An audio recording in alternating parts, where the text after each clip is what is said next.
Do you know how to create this effect with edge blending software? In this tutorial, today's video will show you step by step. Guide to installing and debugging Fusion software. First, open the installation package. Choose the installation path for the D drive. The interface supports switching between Chinese and English. After selecting the installation path and language, click on Start Installation. Once the installation is complete, a prompt will appear to create shortcuts on the desktop and optimize the system. The system optimization step will clear all startup items.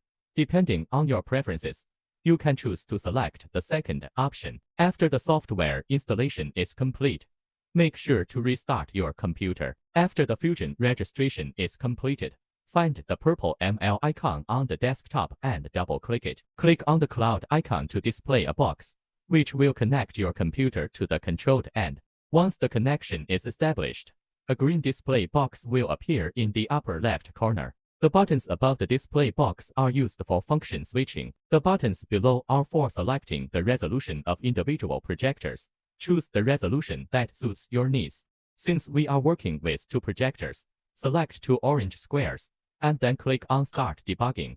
The desktop will display a debugging background. Switch to the second interface, and a grid will appear.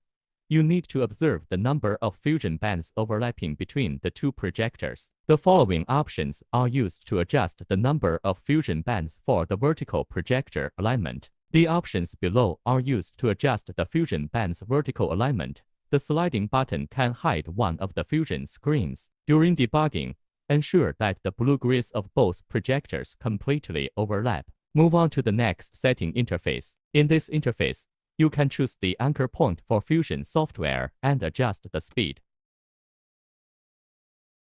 And now, you need to use keyboard controls. The keyboard's up, down, left, and right keys can be used to drag the screen's position for geometric adjustments. W, A, S, D are used to control the positions of the 4 points on the Fusion grid. Start by selecting the top left corner point for adjustment. Press D to calibrate the top right point. Proceed with these operations swiftly.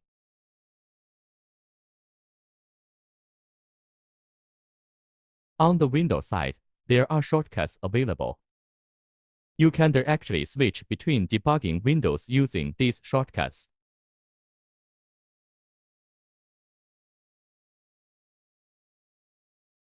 During the debugging process, if you notice that the grid alignment is not horizontal after alignment, you can adjust it by increasing the number of control points.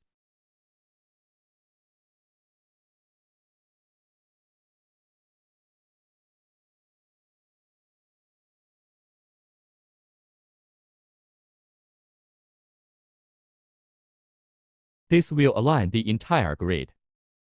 Next, check the preview box to see the projection preview.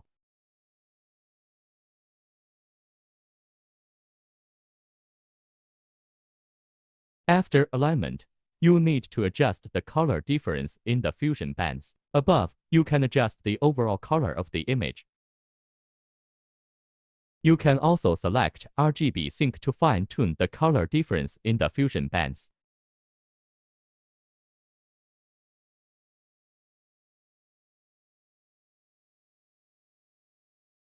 Minor adjustments to the default values should suffice.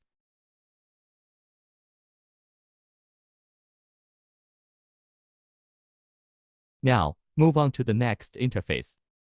Check the option for Startup on boot. Set the volume to approximately 50%.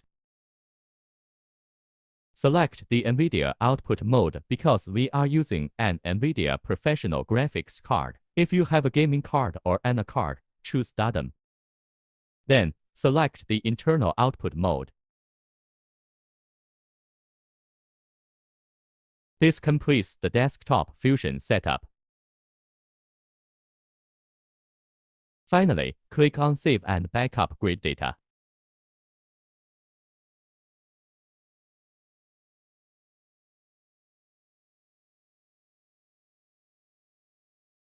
The debugging process concludes here. Switch the background to observe the effect. The projected image will transform into a seamless large desktop. Now, let's discuss data backup. Click on the button in the upper right corner to back up grid data. Locate the folder labeled Bins inside the Fusion software. Backup the two files with the extensions CFG and DAT.